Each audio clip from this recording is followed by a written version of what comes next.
is a little impromptu one. See how it goes.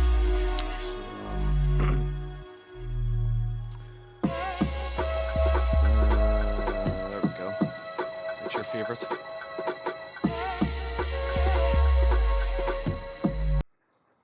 So don't fucking complain. Alright. I am 18, yes. Thank you. Thank you very much.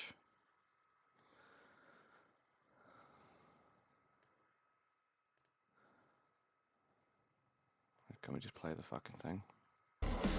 There we go. There we go. Tommy, Tommy, Tommy, Tommy. Tommy. Tommy, Tommy, Tommy, Tommy. Hello, everybody. You're all very, very welcome. Honest to God, what is with these outfits? Every fucking week. Like, it's just like Chairman Mao or something. It's just weird. It's like Team America. He's the body from it. Just awful. Bond villain. Sick of seeing it. Sick of seeing these shitty little chore jackets. Little denim. I'm a painter and I need a chore jacket. You're a fucking fruit, mate. You're not an artist. You're a hack comedian. You're a fucking hack TV presenter. You're a sellout. You're a fucking basically a traitor. Welcome to the show. I hope you enjoy what happens here over Let's the next continue. hour or so. To find out who our first Look at the way he buttons these two, but just doesn't button these two. Or these ones, do you know what I mean? It's just it's about buttoning these two. Where the fuck did you learn that? Angela Merkel. Who taught you that? Fucking Kim Jong-il. You're a little dick. Let's go. guest is, let me hand you over to our MC for the evening, the beautiful Fred Cook. What you ought. Thank you, Tommy. Well, our Who the fuck is this gabshite? first guest is Mr. Damian Lewis. Just a big wide-eyed ganch. Fuck off and take your fucking shitty little jacket as well and your wee cards. That's your wee bit of the show. Well done. That's him paid up. How much did he fucking make from this whole TV show? That's it. That's his bit done. My God. Oh my God. Look at the serious face on this dick. Fuck me. Is that I think I seen Eddie Izzard or something coming on there. Oh my God. Is this Eddie Izzard? Look at the state of his face. Like, it's shocking. Like, can we just go back? Is there no way to go back? Jesus. Beautiful Fred Oh, Cook. fuck me. Thank you, Tommy. Well, our first guest is Mr. Damian Lewis. God. Who? Christ, I thought it was Eddie Izzard there for a second. Now, Who the fuck's that? How are you? I know him. I'm very, very well. Thanks. I would say thanks for having me on, but I had no idea. Is he Irish? Well, you're the real deal, Damien. that's a nice opening. Thank you. Right, so he's like English Irish. Who is he? Right, this is awkward. Are you aware of that? Are you aware of that? Just straight in. Right, straight in. Is that the guy from fucking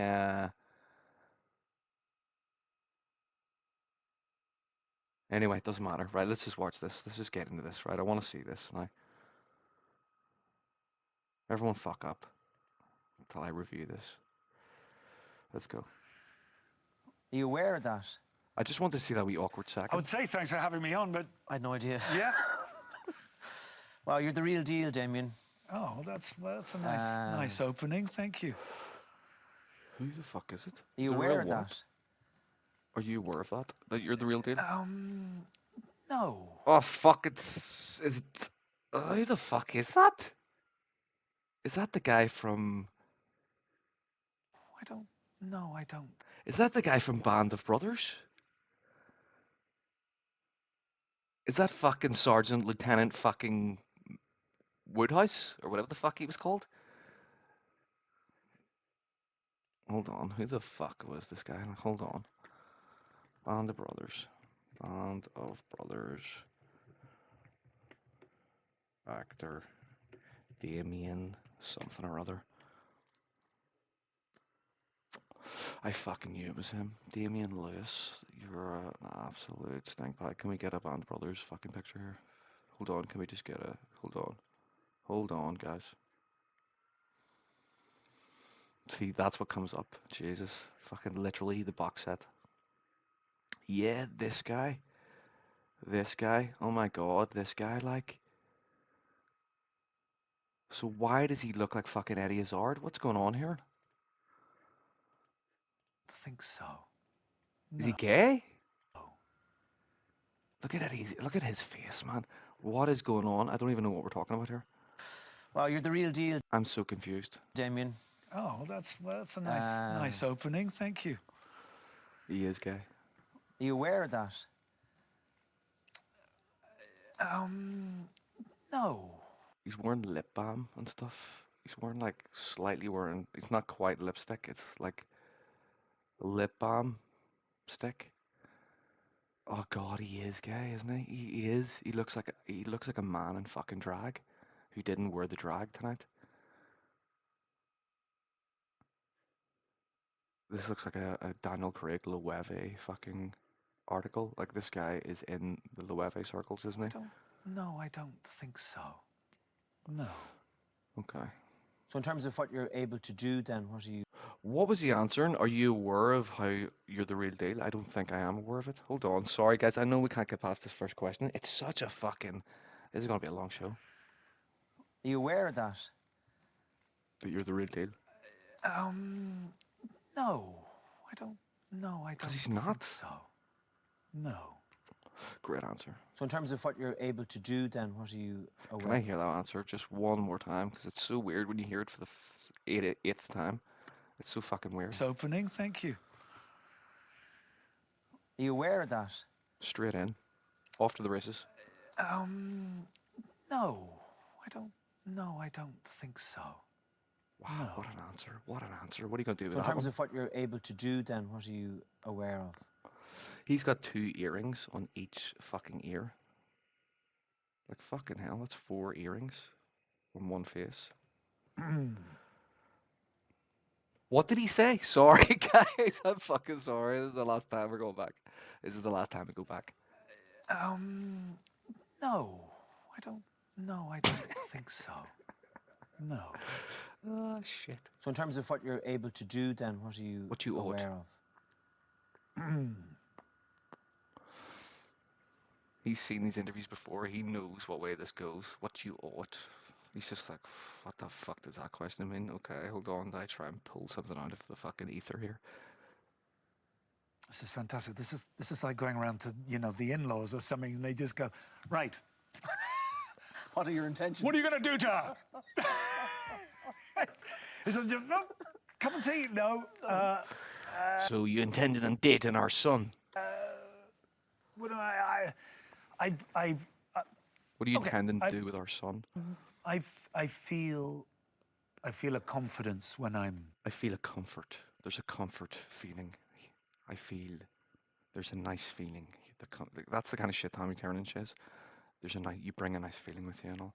Doing what it is that I have been doing for the last 25 years. What the fuck have you been doing since Band of Brothers? Out of drama school, and Gay school, we call it. but I am very aware of when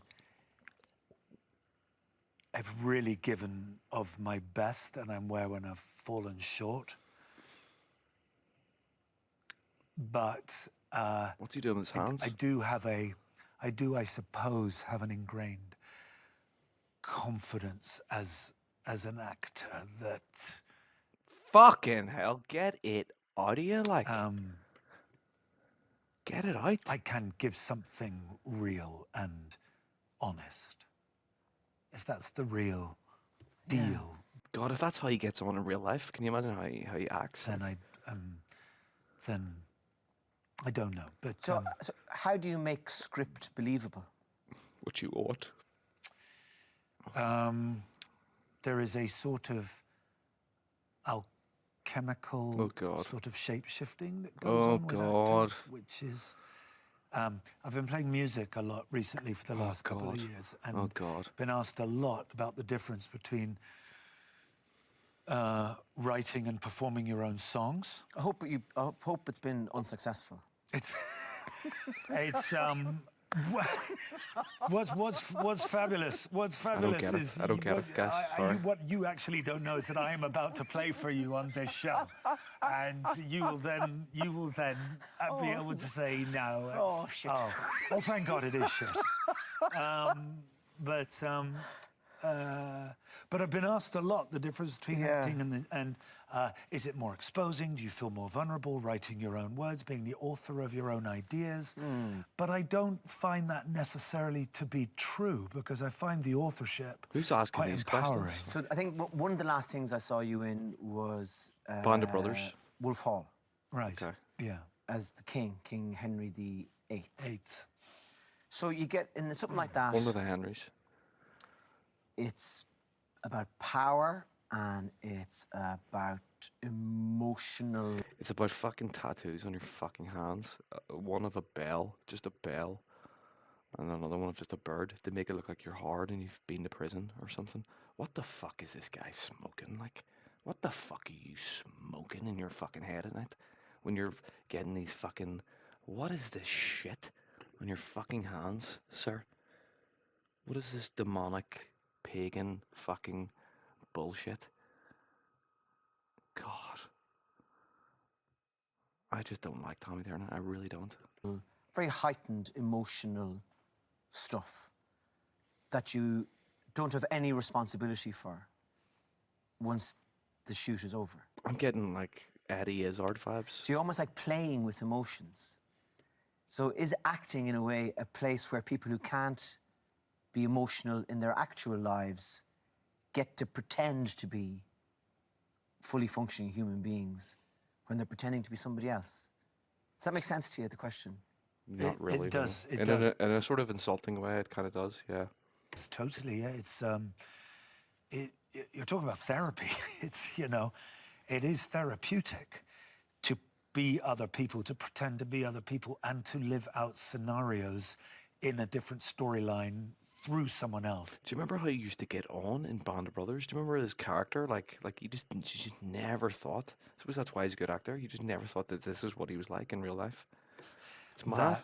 That you might be less good at in your own life. Yeah, you're absolutely right. So now, I'm not talking about, you know, you might have murderous thoughts and then you go and play a killer. You know, that might be good for everybody. Yeah. You know, you get that out of your system. But I think as He kind of reminds me a wee bit of Hugh Laurie, a wee bit there. He was looking a wee bit like Hugh Laurie there. Look. so then you We'll go see. and play a killer. You know, that might be good for everybody. Yeah. You know, you get that out of your system. There. But Just there. I There, look. Look. Hugh Laurie. Can you see that? Decisions were made, Tom. House. House. think House. as artists,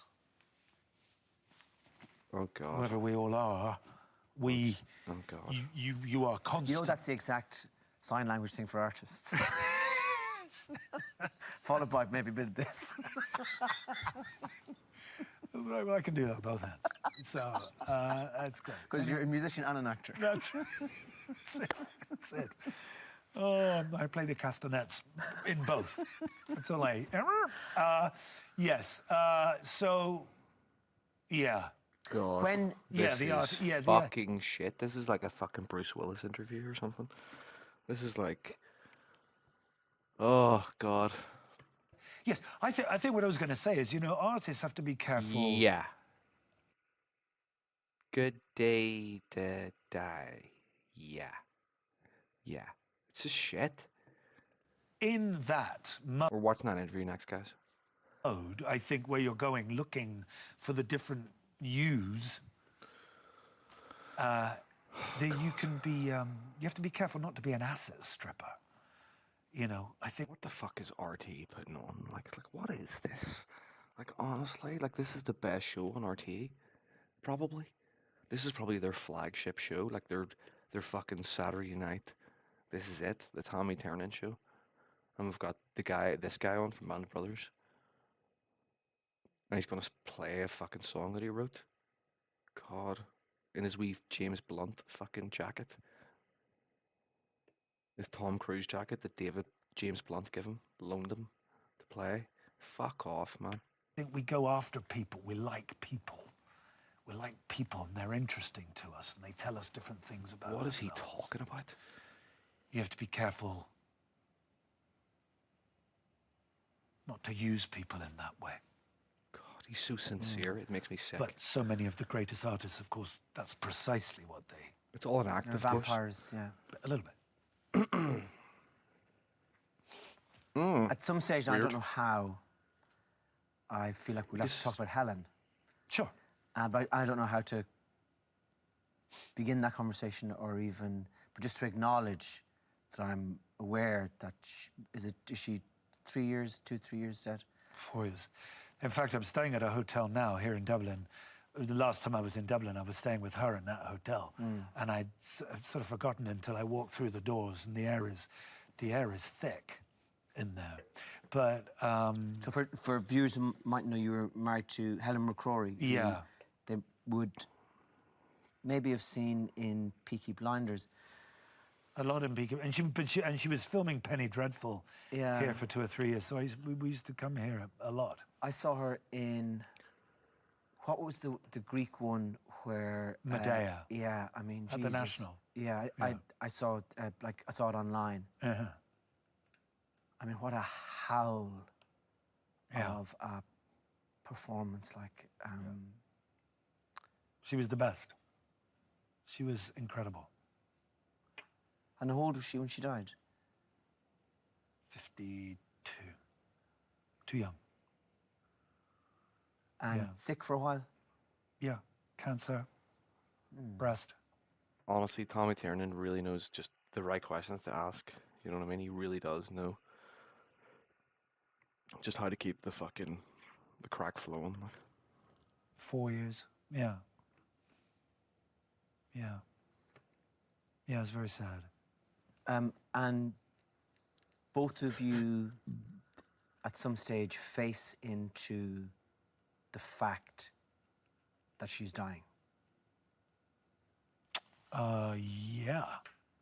I mean, yes and no. We have 2 children.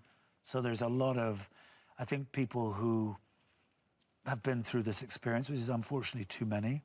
You know, there's you want to keep the show on the road as best you can, create normality as much as you can, because it's your children's childhood that is at stake, which becomes paramount, really.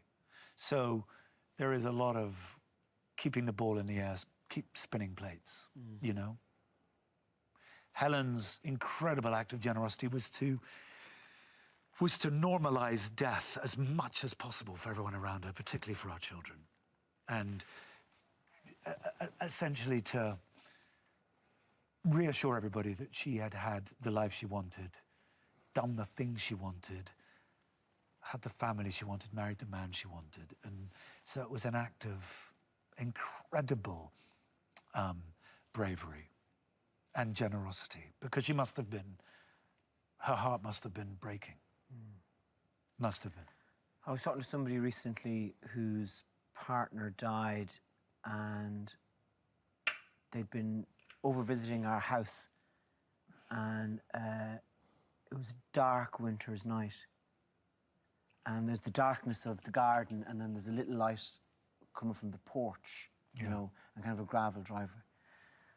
And she comes out and she walks out of the light into the darkness, and then we hear these footsteps coming back to a spot that's half lit. So she's half in the darkness of the garden Yeah. and half in the porch. Yeah. And she says, I know my heart will survive this. Yeah. So there was that time for you as well, was there, where you kind of went, Fucking hell, Tommy, like, what? I'll go on. Honestly, I don't even know if I agree with this show, like, anymore. It's just, there's something about Tommy Tiernan and the way he's just... it's hard to put, like, he's really milking something. I don't like it. These little pauses that he does, and then the camera zooms in as if Tommy Tiernan's going to cry or something at his own question. Like, was he telling a fucking story there? Like, was that a real? What's going on? for you? I think so. Well, I know so. Yes, I know so. But for me, there was no question. I had the children, so Yeah. you have to. There's a well-known sort of psychological state in grief, which is called, or post any sort of trauma, which is called manic defense. The manic defense. I have the manic defense in a very pronounced way, which is that part of you with which you affirm life. So, you know, in amongst the inevitable days of, you know, being in a heap on the floor, you know, bawling your eyes out, there is your manic defense, which says, right, come on, live life, move forward, and, you know, and reaffirm life, you know, that life is there for the taking to be lived. And especially when you have two children, you know, making sure that they have a sense of that everything is not over. What was the first acting job you did after she What passed? you ought.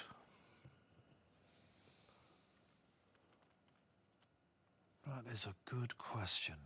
We had, Vanderbilt. it was something which had been delayed by COVID.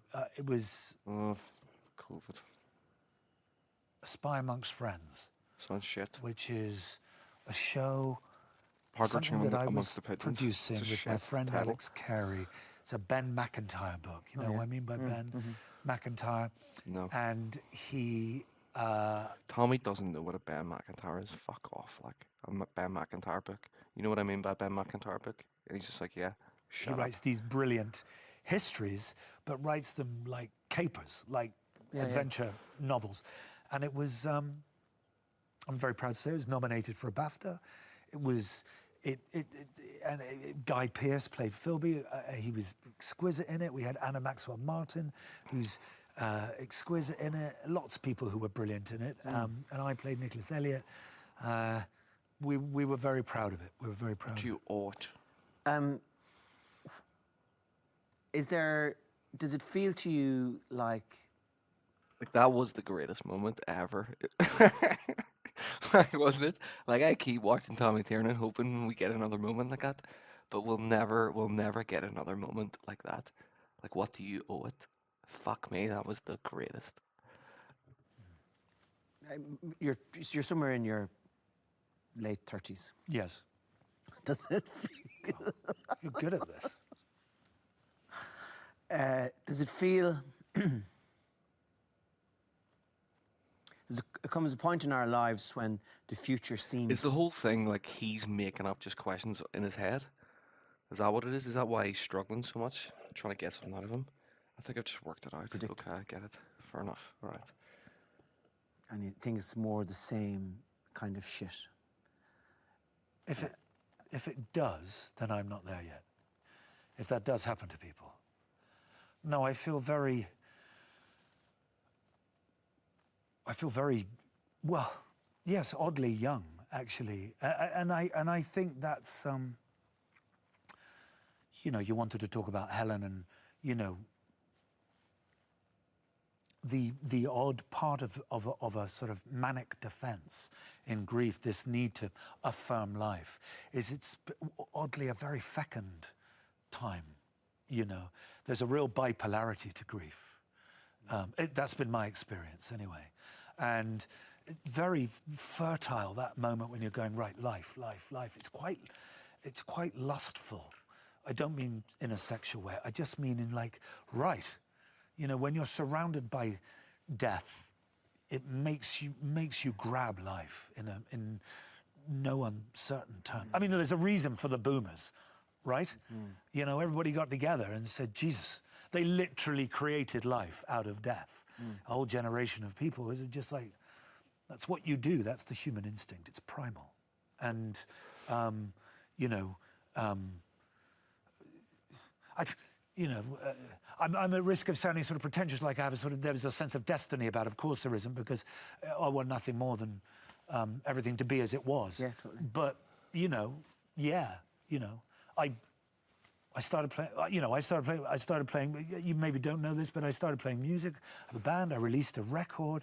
It was admittedly heavily about that period of my life. So there was a lot of Helen in the record, but it was very creative, very fertile amongst all the sadness, How did you go about putting the band and the songs together?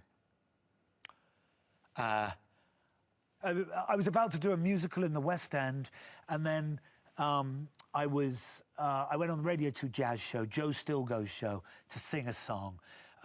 Keris, the beautiful Keris Matthews, was singing something, and her husband Steve was in the audience. He came up to me afterwards. He's a manager. He said, "You can do this a bit, can't you?" I said, "Yes, I like singing in the shower." He said, "No. Let's do something." And he introduced me. After a time, he introduced me to this. Gary Barlow's people will get in touch with Gary Barlow. We'll get you sorted out. We'll get you an album. We'll get you on the one show. To these these beautiful jazz musicians in London. And I'll just mention one, Giacomo Smith, who's absolutely fabulous, does this on the clarinet and the saxophone. He's he's an artist. And he plays the castanets as well in his spare time. And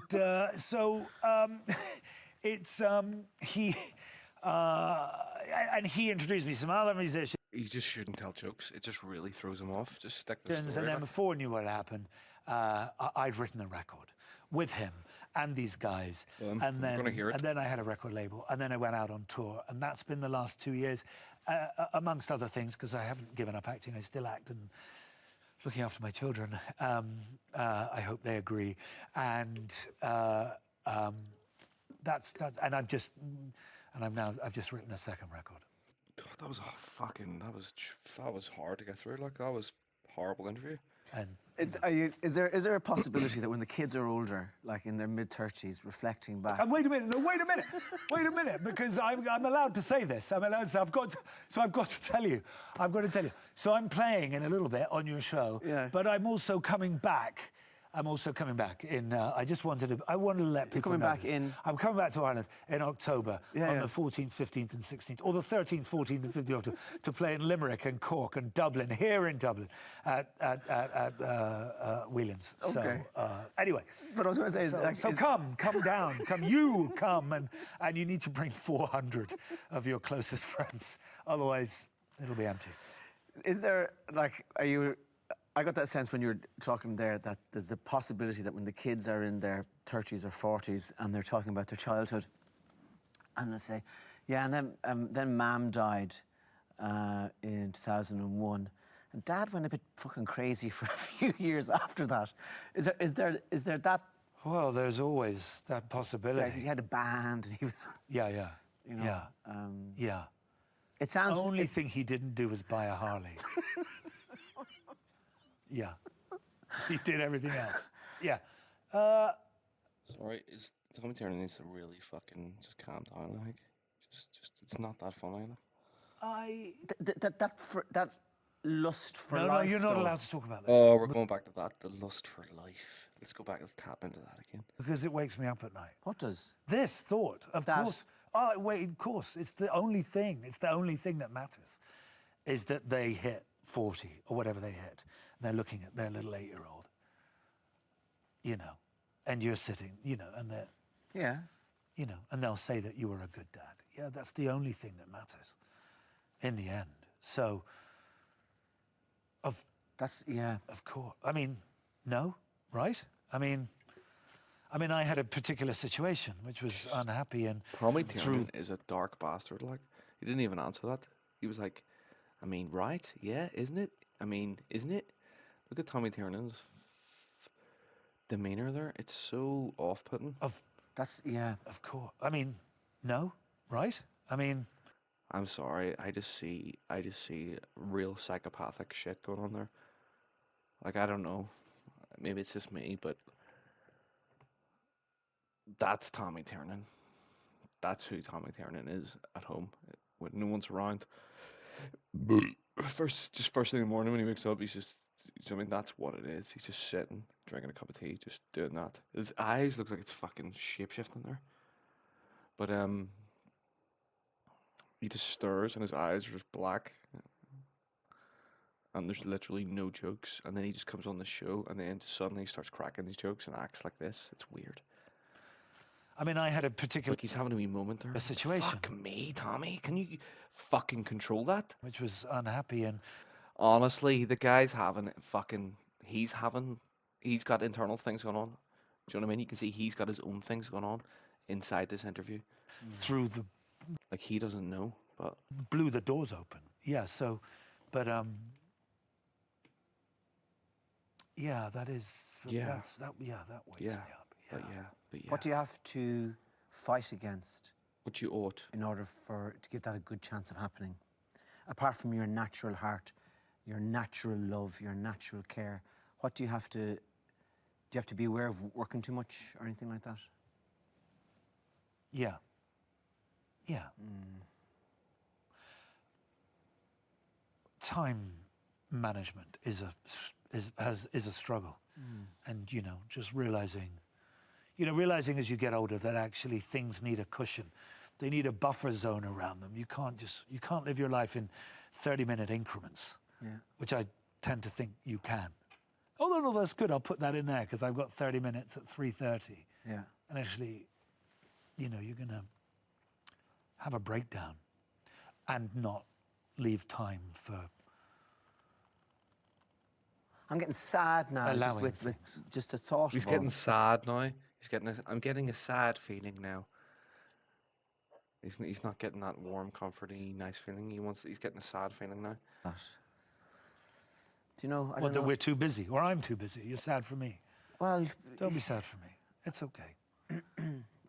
I'm sad for men, myself included, who do that. Over Who just go stack. yeah, and kind of go. Is have it this- men only? I don't know if it is. I mean, women are as busy. It might be that they handle it better. I don't know. Now we're just making generalizations. We can. But from there, we can get specific. I mean, this really is like being in the pub. The pub I know a lot about everything if you keep it very general. I know. I have a lot of good opinions on things. Can you tell me about the song you're going to play for us this evening? Yeah, sure. It's the sort of, I suppose, the sort of ballad anthem on the. It's about ghosts. It's it's really about Helen, and Guy Barker put some beautiful wow. orchestral arrangements to it, and I played it. Pretend to know who I he played is, it at Jazz Voice, which is London Jazz Festival at the Royal Festival Hall in October, November. He does and Jazz I'm going to Voice? play it with your amazing RTE orchestra tonight, and playing in front of an orchestra is I now know one of the great joys. I've done a musical, sung in a musical of, but to sing one of your own songs with a 46 piece orchestra behind you, or yeah. I'm a huge fan, Damien. I think you're phenomenal. And I look forward to the music. That's a whole other adventure. And Yeah. thank you very much for coming onto the show. Thanks for having me. Cheers. Cheers. I'm sorry, guys. Fucking shit. So there you go, guys. There you fucking go. Did you like it? I hope you fucking did.